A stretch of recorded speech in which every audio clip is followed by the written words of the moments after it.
नमस्कार, सुबह के 9 बजने वाले हैं और आप देख रहे हैं 9 की 9 खबर और मैं हूं आपके साथ विभा उपाध्याय। बुलेटिन की शुरुआत इस वक्त बड़ी खबर के साथ। खबर लखीसराय से आ रही है, जहां पर स्नान करने के दौरान 4 बच्चों की डूबने की खबर सामने आई। क्यूल नदी में ये चारों बच्चे डूबे हैं, जो खबर इस वक्त सामने आती हुई। स्नान करने के दौरान ये बच्चे हादसे का शिकार हुए हैं। पिपरिया क्षेत्र के सुमन चौक के पास ये घटना हुई। स्थानीय गोताखोर फिलहाल खोजबीन में जुटे हैं और मौके पर भारी संख्या में ग्रामीणों की मौजूदगी है। लखीसराय से बड़ी खबर, जहां पर नहाने के दौरान, स्नान करने के दौरान 4 बच्चे जो हैं वो डूबे हैं, ऐसी खबर सामने आती हुई। और फिलहाल गोताखोर जो हैं वो कड़ी मशक्कत करते हुए इन बच्चों की तलाश को लेकर। राकेश हमारे साथ इस वक्त ज्यादा जानकारी के साथ फोन लाइन पर मौजूद है लखीसराय से। राकेश, फिलहाल क्या अपडेट है? जी बिल्कुल विभा, देखिए अभी स्थानीय गोताखोर वहां पे पहुंचे हैं और काफी संख्या में लोग भी जमा हैं और स्थानीय गोताखोर के द्वारा बच्चे का रेस्क्यू किया जा रहा है। लेकिन सबसे बड़ी बात है कि क्यूल नदी में काफी तेज धार है, अभी काफी पानी भी है, तो लोग आशंका जाहिर कर रहे हैं कि बच्चे बह के कहीं आगे कहीं और ना चला जाए। इसको लेकर आगे से स्थानीय गोताखोर जुटे हुए हैं और एसडीआरएफ एनडीआरएफ की टीम को जिला प्रशासन के द्वारा सूचना दे दी गई है। हालांकि कुछ समय लगेगा। एनडीआरएफ राकेश, ये चारों बच्चे एक ही गांव से संबंधित हैं, इनकी उम्र क्या होगी? जी बिल्कुल, यह जो जहाँ पे घटना हुआ है सुमन चौक है, यहाँ से बगल में ही रामचंद्रपुर गांव है, जो कि पिपरिया थाना क्षेत्र में पड़ता है। और इसी गांव के बच्चे जो हैं 10, 12 और 15 वर्ष के बताए जा रहे हैं, जैसा कि स्थानीय लोगों के द्वारा बताया जा रहा है। और काफी संख्या में, जैसा कि बताया जा रहा है कि काफी संख्या में हर दिन की तरह आज भी बच्चे स्नान के लिए वहाँ पे पहुंचे थे और 4 बच्चे जो है तेज धार में फंस गए, जिसके बाद बच्चों ने शोरगुल मचाया, तब जाके स्थानीय लोग वहाँ पे पहुंचे और रेस्क्यू में जुटे हैं। विभा, क्या स्थानीय जो पुलिस है उसे जानकारी इस बाबत मिली है?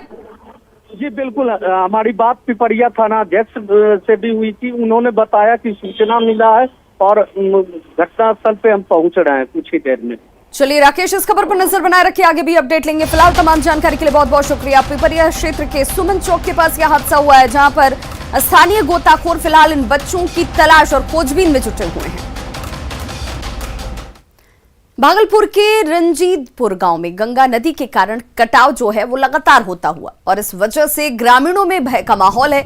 गांव के लोग रिंग बांध बनाने की मांग कर रहे हैं, लेकिन कटाव के बाद भी यहां पर मिट्टी का अवैध खनन बदस्तूर होता हुआ। तस्वीरें आपके सामने एक्सक्लूसिव, जहां पर माफिया मिट्टी कटाई कर बेच रहे हैं। ग्रामीणों का आरोप है कि कई बार ट्रैक्टर को यहां पकड़ा भी गया, लेकिन सबौर थाना की पुलिस पैसे लेकर इन छोड़ देती है।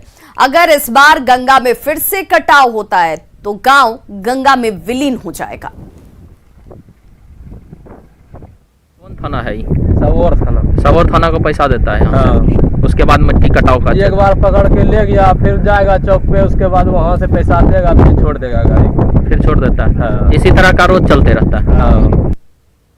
भागलपुर में पुलिस के द्वारा ट्रकों से वसूली का वीडियो तेजी से सोशल मीडिया पर वायरल हो रहा है। वायरल वीडियो के बारे में यह कहा जा रहा है कि बब्बरगंज थाना क्षेत्र के कटघर चौक के पास का यह वीडियो है और इस वीडियो में आप देख सकते हैं कि बब्बरगंज थाने के पुलिसकर्मी रात में गश्ती के दौरान चौराहे पर ट्रक ड्राइवरों से जबरन पैसे की वसूली कर रहे हैं। इस दौरान ही किसी शख्स ने यह वीडियो बनाया और इससे सोशल मीडिया पर वायरल कर दिया गया। वायरल वीडियो की पुष्टि हालांकि न्यूज़ 18 नहीं करता।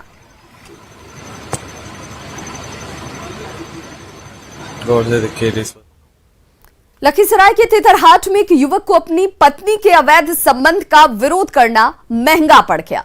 पत्नी के प्रेमी ने युवक पर धारदार हथियार से हमला कर उसे बुरी तरह से जख्मी कर दिया। युवक को मरा हुआ समझकर प्रेमी ने बीच सड़क पर उसे फेंक दिया।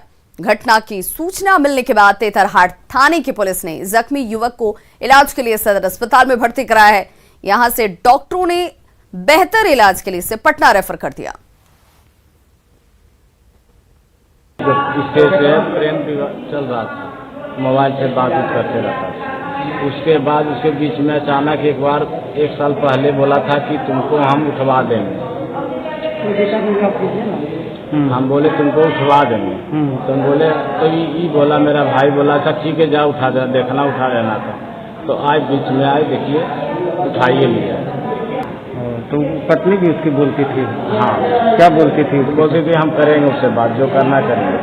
तो मारने का धमकी कौन देता था? कौशल कुमार। कंडीशन में है, पेशेंट का कंडीशन सही नहीं, एक्सेसिव ब्लड लॉस हो गया शरीर में और हेड में बहुत ज़्यादा जख्म है, इससे पेशेंट का कंडीशन सही नहीं है। ये हम लोग प्राथमिक उपचार कर रहे हैं, इसके बाद हम लोग बेहतर इलाज के लिए पटना में रेफर कर देंगे। क्या चीज से किया गया? लगता है कोई धारीदार चीज से किया गया है। मुंगेर शहर की सुरक्षा भगवान भरोसे है। पुलिस और जिला प्रशासन की उदासीनता की वजह से शहर पर तीसरी नजर का पहरा जो सुरक्षा के लिए लगाया गया था वो अब पूरी तरह से हट चुका है। ऐसा हम क्यों कह रहे हैं, इन तस्वीरों को देखकर आपको जाहिर हो जाएगा। देखिए, इसमें जितने भी सीसीटीवी कैमरे शहर की सुरक्षा के लिए लगाए गए थे उसमें से 32 सीसीटीवी कैमरों में से 29 कैमरे जो हैं वो खराब हालत में हैं, यानी वो काम नहीं करते। खराब पड़े कैमरों का जायजा लिया न्यूज़ 18 संवाददाता अरुण शर्मा ने। जिले के सुरक्षा व्यवस्था को और मजबूत करने के लिए पुलिस भी हाईटेक हुई थी। हाईटेक होने के बजाय यहाँ पे लगभग जो मुख्यालय है, मुख्यालय में लगभग 30 से ज़्यादा सीसीटीवी कैमरे लगाए गए थे ताकि कोई भी घटना हो तो वो डिटेक्ट हो सके, चाहे छिनतई की घटना हो या कहूँ तो कहीं पे हत्या की बात हो, तो पुलिस को इससे काफ़ी फायदे हुए थे। मैं इस वक्त मौजूद हूँ जिला नियंत्रण कक्ष में, जहाँ पे जो मुख्यालय में जो सीसीटीवी लगे थे सारा का जो मैनेजमेंट है यहीं पे होता है, जो मॉनिटरिंग होती है यहीं पे हो सकती है। तो यहाँ की जो स्थिति है मैं दिखाना चाहूँगा। साफ साफ जो टीवी स्क्रीन पे है कि 1, 2, 3 मात्र 3 सीसीटीवी जो कैमरे हैं वो इस वक्त चालू हैं। बाकी आप देख सकते हैं कि टोटल जो है 32 तक का है, लेकिन 32 में सिर्फ 3 चालू है। तो ऐसे में जो हाईटेक व्यवस्था की गई थी, जो अपराधियों को हाईटेक ढंग से या सीसीटीवी के फुटेज के माध्यम से निकाल के उसको बहुत सफलताएं भी पुलिस को मिली थी कि कहीं छिनतई हो गई या कि हत्या हो गई और सीसीटीवी फुटेज में आ गया तो फुटेज के आधार पर उसको खंगाल के उस केस को डिटेक्ट किया गया। लेकिन अब स्थिति ये है कि सभी बंद है। तो ऐसे बंद में यहाँ की अब पुलिसिंग व्यवस्था कितनी अच्छी है आप खुद देख सकते हैं। साथ में यहाँ पे जो है इंचार्ज भी बैठे हैं, हम उनसे भी जानेंगे कि सीसीटीवी जितने अभी चल रहे हैं उतने ही चल रहे थे, लेकिन यहाँ पे 32 लगा हुआ था। ज्यादा जानकारी नहीं हमको है इसके बारे में क्योंकि हम पहला दिन है मेरा। तो हाँ, पुलिस हाँ, 32 में 3 ही चल रहा है, 29 को बंद है चैनल। मिस्त्री आए थे ठीक किए तो कहा कि 29 को बंद है, ये चालू होगा तभी ये चालू हो सकता है, अभी नहीं हो सकता है। तो ऐसे में जो शहर की सुरक्षा व्यवस्था है वो कहाँ तक पक्की है ये तो वक्त आने पे बताएगा। कभी कोई घटना घटने के बाद ही लोग जागेंगे या इनको बनाने के लिए आएंगे, इसलिए अभी से वो सजग हो जाए तथा जो भी यहाँ पे कमियां हैं उसको जल्द से जल्द ठीक करने की जो है यहाँ के एसपी हो, डीआईजी हो, हम उनसे भी बात करेंगे कि आखिर क्या बात है यहाँ पे अभी तक ये बंद क्यों है। उसके बाद ही जानेंगे कि आखिर वजह क्या है इन सीसीटीवी कैमरा के बंद होने का। अरुण शर्मा, न्यूज़ 18 मुंगेर। जब मैं चैम्बर ऑफ कॉमर्स का अध्यक्ष था तो मैंने जन सहयोग से, अपने सदस्यों के सहयोग से 18 कैमरा के साथ एक सेटअप लगाया। बाद में वो जिला नियंत्रण कक्ष में उसका सिस्टम चला गया और जिला प्रशासन ने भी फिर उसमें और कैमरे ऐड किए। तो हम लोगों को ये आशा तो बंधी। और उन 36 कैमरों को हम अभी ठीक करवाएंगे जो उसमें फॉल्ट आ सकते हैं 3 तरह के। उसके लिए हमने एसपी साहब को आज ही लिखा है और पुलिस लाइन में जो हमारे उसके टेक्नीशियन होते हैं कई जगह पे उससे हो, नहीं तो एजेंसी से हो, जो यहाँ 2-3 एजेंसियां हैं उसको प्रायोरिटी बेसिस पर हम करवा लेंगे। और जिस धमाके से बांका का नवटोलिया इलाका दहल उठा था और मदरसा ध्वस्त हो गया, उसकी जांच अब एनआईए कर रही है। जांच इस बात की होगी कि धमाके के पीछे कोई आतंकी संगठन तो काम नहीं कर रहा, साथ ही धमाके में मारे गए मौलाना का कनेक्शंस भी जांच के दायरे में है। एनआईए करेगा बांका धमाके की जांच, आतंकी कनेक्शन की होगी तफ्तीश। सामने आएगा धमाके का सच। बांका के नवटोलिया मदरसा ब्लास्ट की जांच एनआईए करेगा। लोकल थाने में दर्ज एफआईआर को जांच इस बात की होगी कि इस धमाके के पीछे कोई आतंकी मॉड्यूल तो नहीं और कहीं मदरसे में आतंकियों का स्लीपर सेल तो नहीं था। पहले स्थानीय मुबीन की मौत हुई थी जो झारखंड के देवघर का रहने वाला था, लिहाजा बिहार से लेकर झारखंड तक उसके कनेक्शन को खंगाला जाएगा। मंगलवार को हुए धमाका इतना तगड़ा था कि मदरसे की बिल्डिंग भरभरा कर गिर गई थी। पहले स्थानीय पुलिस ने जांच की और अब इसका दायरा बढ़ा दिया गया है। इस हादसे में एक व्यक्ति की मौत भी हुई जिसका नाम अब्दुल मोमिन है। वो 33 साल का युवक झारखंड के देवघर का रहने वाला है। लिहाजा अब जांच का दायरा बिहार के साथ साथ झारखंड में भी बढ़ चुका है। और अगर बिहार की बात करें तो बिहार नेपाल से सटा हुआ इलाका है और नेपाल से जिस तरह से बाकायदा पहले भी कई बार आतंकी गतिविधियां हुई है और जिस तरह से वहां पर इस मामले में भी संदिग्ध गतिविधियों को देखा जा रहा है, लिहाजा एक तरह से एक अनुमान लगाया जा सकता है कि इस मामले की गंभीरता में को देखते हुए आगे तफ्तीश में कई महत्वपूर्ण जो इनपुट जो है बाकायदा वो निकल के आ सकते हैं। मंगलवार 8 जून को बांका के नवटोलिया मदरसा में जोरदार धमाका हुआ था और मदरसे की बिल्डिंग ध्वस्त हो गई थी। सुबह 8 बजे हुए जोरदार धमाके से गांव में दहशत फैल गई और गांव के सभी पुरुष सदस्य फरार हो गए थे। बताया जा रहा है कि लॉकडाउन की वजह से मदरसा बंद था। ऐसे में सवाल है कि बंद मदरसे के अंदर चल क्या रहा था। अब एनआईए इन सभी सवालों के जवाब तलाश रही है। बांका से नागेंद्र के साथ दिल्ली से शंकर आनंद की रिपोर्ट। तो बिहार पुलिस मुख्यालय ने एक बड़ी कार्रवाई करते हुए बिहार पुलिस एसोसिएशन के अध्यक्ष मृत्युंजय कुमार सिंह को तत्काल प्रभाव से निलंबित कर दिया है। पुलिस मुख्यालय के अपराध अनुसंधान विभाग की तरफ से जारी आदेश में इस बात का जिक्र किया गया कि उन्होंने कोरोना महामारी को लेकर बिहार के पुलिस महानिदेशक एसके सिंघल पर आपत्तिजनक टिप्पणी की थी। पत्र में इस बात का भी जिक्र है कि पूरे मामले को लेकर मृत्युंजय कुमार सिंह से स्पष्टीकरण मांगा गया था, लेकिन उन्होंने उसका संतोषजनक जवाब नहीं दिया। लिहाजा बिहार के पुलिस महानिदेशक एसके सिंघल ने मृत्युंजय कुमार सिंह को तत्काल प्रभाव से निलंबित कर दिया।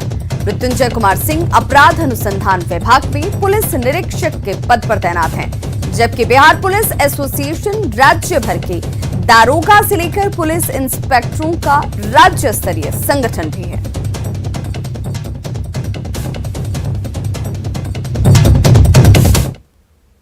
पटना एम्स में पहले फेज में 12 से लेकर 18 साल तक के बच्चों पर कोवैक्सीन ट्रायल जारी है और ऐसे में एम्स के डॉक्टर अपने बच्चों को ट्रायल में बढ़ चढ़कर वैक्सीन दिलवा रहे हैं। आंकड़ों की माने तो वैक्सीन लेने वालों में 45% डॉक्टर के बच्चे ही शामिल हैं। एम्स की प्लास्टिक सर्जरी की एचओडी डॉक्टर वीणा सिंह ने भी अपने 13 साल के बेटे को फर्स्ट फेज के ट्रायल में वैक्सीन दिलवाई और सेकेंड फेज में अपने 7 साल के बेटे को वैक्सीन दिलवाएंगी। डॉक्टरों का उद्देश्य है कि बड़ी संख्या में प्रतिभागियों पर ट्रायल सफल होने के बाद आईसीएमआर से जल्द वैक्सीन की अनुमति हासिल होगी। कोरोना के तीसरे लहर में बच्चों को भी बीमारियां होंगी, तो मैंने फिर ये भी सोचा कि अभी तो वैक्सीन ट्रायल चल रहा है तो मुझे भी उसमें आगे बढ़ के आना चाहिए ताकि ये वैक्सीन का ट्रायल जल्दी से जल्दी हटे और सब बच्चों को ये वैक्सीन पहुंचाई जा सके। अभी बच्चों के वैक्सीन ट्रायल के लिए अपने बड़े बच्चों को आगे लेकर के आ सकते हैं, ट्रायल में पार्टिसिपेट करवा सकते हैं बिना डरे हुए, बिना झिझके हुए। और जितने एडल्ट लोग हैं 18 वर्ष से ऊपर के लोग, वो लोग जा कर के अपना नंबर लगाएं वैक्सीन के लिए और अपना नंबर आने पर वैक्सीन जरूर लें। मुख्यमंत्री हेमंत सोरेन ने कोविड-19 की वजह से उत्पन्न हालात को देखते हुए जैक की ओर से आयोजित होने वाली 10वीं और 12वीं की परीक्षाओं को रद्द करने का फैसला लिया है। तो झारखंड में मैट्रिक और इंटर की परीक्षाएं रद्द कर दी गई हैं। जैक की 10वीं और 12वीं की परीक्षा को रद्द किया गया है। झारखंड में मैट्रिक और इंटर की परीक्षाएं अब नहीं होंगी। मुख्यमंत्री कार्यालय की तरफ से जारी सूचना में इसकी जानकारी दी गई। पूरे देश में सीबीएसई और आईसीएसई की 10वीं और 12वीं की परीक्षाएं इस साल कोरोना संक्रमण को देखते हुए रद्द कर दी गई थी पहले ही, और इसके बाद झारखंड में भी बोर्ड परीक्षाओं को रद्द किए जाने के कयास लगाए जा रहे थे और अब इसे झारखंड सरकार ने रद्द कर दिया है।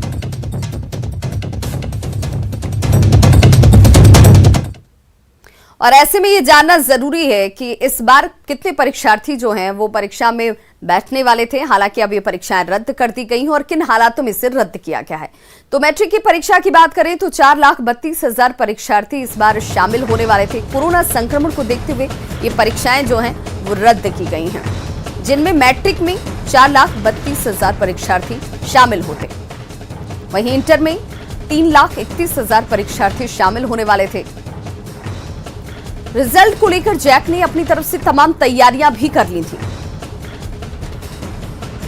10वीं और 12वीं के मूल्यांकन का आधार जो है अब तय होगा कि आखिर क्या आधार हो। 10वीं के लिए 8वीं और 9वीं का अंक बन सकता है आधार, और 12वीं के लिए 10वीं और 11वीं के अंक को आधार माना जा सकता है।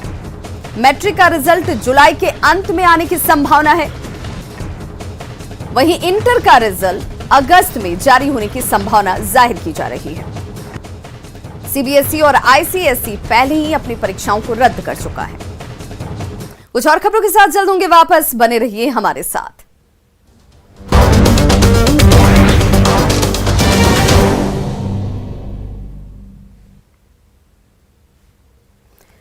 भोजपुरी की मशहूर अभिनेत्री रानी चटर्जी फिल्म की शूटिंग को लेकर पटना में मौजूद हैं और पटना में रानी चटर्जी ने न्यूज 18 से खास बातचीत की। रानी चटर्जी ने कहा कि वो भोजपुरी फिल्म को लेकर चूजी हो चुकी हैं। अश्लीलता की वजह से कम भोजपुरी फिल्में अब वो कर रही हैं। अभी उनका ध्यान वेब सीरीज और टीवी सीरियल्स के साथ हिंदी फिल्मों पर ज्यादा है। राजनीति में आने के सवाल पर रानी चटर्जी ने कहा कि मौका मिला तो वो अपनी पार्टी बनाएंगे। बिहार और फिल्मों से जुड़े कई और विषयों पर रानी चटर्जी ने न्यूज 18 संवाददाता रजनीश से खुलकर बातचीत की। भोजपुरी की मशहूर अभिनेत्री रानी चटर्जी पटना पहुंची हैं और यहां पर फिल्म की शूटिंग भी करेंगी। जरा बात करते हैं कि आखिर रानी जी वर्षों बाद आप पटना पहुंची हैं शायद। जी नमस्कार जी, वर्षों बाद नहीं, आई थिंक मैं इंटरव्यू के लिए मास्क हटा रही हूँ। आई थिंक मैं 1 महीने पहले भी आई थी, बट मैं 1 दिन के लिए ही आई थी। बट बहुत ही लंबे शेड्यूल को लेके मैं को लेकर कितने दिनों बाद आई? फिल्म को लेके काफ़ी वक्त हो गया है। मैं अक्सर यहाँ पे शोज़ के ज़रिए या फिर एल्बम्स की शूट के ज़रिए आती हूँ, बट फिल्म को लेके मुझे लगता है कि मेरी लास्ट फिल्म यहाँ पर जो शूट हुई थी उसे हो गए करीबन 3 साल। अच्छा, तो ये बताइए रानी जी, अभी जिस तरह से आप यहाँ शूटिंग करने के लिए पहुँची हैं, आप क्या कोई फिल्म सिटी का निर्माण हुआ वहाँ शूटिंग करेंगी आप, या फिर कोई प्राइवेट प्लेस है जहाँ पर आप शूटिंग करेंगे? नहीं, अब तक तो चूँकि मुझे खुद अभी 17 साल हो चुके हैं जब से मैंने भोजपुरी फिल्म करना शुरू किया है। हमने अक्सर प्राइवेट प्लेस पे ही शूट किया है। स्पेशल जब हम बिहार आते हैं या हम यूपी जाते हैं, गवर्नमेंट के थ्रू तो कोई प्लेस ऐसा बना नहीं है यूपी बिहार में। जबकि मुझे लगता है कि इतनी फिल्में बन रही हैं, सालाना आई थिंक 200 फिल्में बन रही हैं, अपनी जो ज़मीन ज़रूर होनी चाहिए शूट के लिए, बट अब तक तो नहीं हुआ। हम प्राइवेट प्लेस पे शूट करते हैं। हाँ, बिहार और यूपी के जो लोग हैं उनका सपोर्ट बहुत होता है। 2004 से दर्शक आपको खासकर जान रहे रानी जी, जब से आप ससुरा बड़ा पैसा वाला मनोज तिवारी और आपकी जोड़ी हिट हुई थी। उसके बाद न जाने दर्जनों आपकी फिल्में आई हिट की। आप बड़े पर्दे पर से धीरे धीरे देख रहे हैं कि आपका जो है वो कहीं ना कहीं अब ट्रैक चेंज हो रहा है। हाँ, बिल्कुल ट्रैक चेंज हो गया है, क्योंकि एक दौर आता है जब आपको जनरेशन के साथ चलना पड़ता है और अपनी एक उम्र के हिसाब से, अपने स्क्रीन एज के हिसाब से और अपने नॉलेज के हिसाब से आपको अपने किरदार बदलने पड़ते हैं। और मेरा मानना है कि हमेशा एक ही जगह रहकर अपने आप को महारथी नहीं समझना चाहिए। आप हर जगह अपने आप को एक बार। हिंदी फिल्मों में चांस तो नहीं ले रही हैं आप? बिल्कुल, मैं पिछले 2 साल से मुझे लगता है कि मैंने हिंदी के प्रोजेक्ट्स ही ज़्यादातर किए हैं। मैं वेब सीरीज़ में मैं ज़्यादा काम कर रही हूँ, टीवी में मैंने ज़्यादा काम कर रही हूँ, भोजपुरी फिल्में भी कर रही हूँ, बट साल में 2 या 3 फिल्में ही हो पा रही हैं। लेकिन फिल्मों से आप दूरी बना रहे हैं? नहीं, फिल्मों से दूरी नहीं बना रही हूँ, लेकिन हाँ, मैं मेरी एक ये लड़ाई अपने साथ अकेले लड़ रही हूँ कि अच्छा सब्जेक्ट आएगा तो ही करूँगी। मैं भी एक जनता हूँ। बनना है क्या नेता? आई डोंट नो, लेकिन हाँ, अगर कभी मुझे मौका मिलेगा तो मैं एक अच्छी नेता तो जरूर बन सकती। किस पार्टी को लाइक करती हैं? I don't know. बिहार में है आप, यहाँ बिहार से ही बता रहे। मुझे तो लगता है कि मुझे लगता है मेरी अपनी पार्टी होगी जो भी होगी। बिहार में नीतीश कुमार के काम से तो खुश हूँ? बिल्कुल खुश हूँ, क्योंकि मैं जब 2004 में यहाँ आई थी तब की सड़कों में और अभी के सड़कों में, तभी के बिहार में और अभी के बिहार में बहुत फ़र्क है। लाइट को लेकर या फिर साफ सफाई को लेकर या फिर रास्तों को लेकर बहुत फ़र्क है। चलिए हम चाहेंगे कि एक गुनगुना भी दीजिए आप अपनी पसंद का कोई भी गीत, और उसके साथ साथ जो लोग हैं उनसे वैक्सीन लेने की आप न्यूज़ 18 के माध्यम से अपील करें। बिल्कुल, मैं न्यूज़ 18 के माध्यम से सभी दर्शकों को ये कहना चाहूँगी कि कोविड-19 अभी तक ख़त्म नहीं हुआ है, कोरोना अब तक नहीं गया है और बहुत ही मुद्दतों के बाद वैक्सीन अवेलेबल हुई है इंडिया में। तो प्लीज़ अपने सदस्यों को, घर के सदस्यों को और ख़ुद और लोगों को भी सजेस्ट करें कि वैक्सीन ज़रूर लें, क्योंकि वो हमारी रक्षा के लिए है। बिल्कुल भी इसमें लापरवाही ना बरतें। और मैं एक इसी बात पे एक गाना जरूर सुनाऊंगी। काहो का हाल चाल बा, घरवा में सब ठीक बाटे की ना, खेती बाड़ी निक बाटे की ना, कैसन बीतत बा दिन दोपहरिया, कैसन बीतत नया साल बा, हम तोहरा बिन जी ना सकीले, जहरिया जुदाई के, जहरिया जुदाई के पी ना सकीले। Thank you. बहुत खूब। हमारे साथ भोजपुरी की स्टार रानी चटर्जी थी, जो बता रही हैं कि धीरे धीरे वक्त के साथ मैं बदल गई हूं और मैं चूजी भी हो गई हूं। हालांकि इन्हें मलाल है कि बिहार वर्षों से आ रही हैं, लेकिन आज तक बिहार में एक फिल्म सिटी का निर्माण नहीं हो सका है। इन्होंने सरकार से अपील भी की है, साथ ही आम लोगों से अपील की है कि कोरोना का काल है, ऐसे में आप वैक्सीन जरूर लें।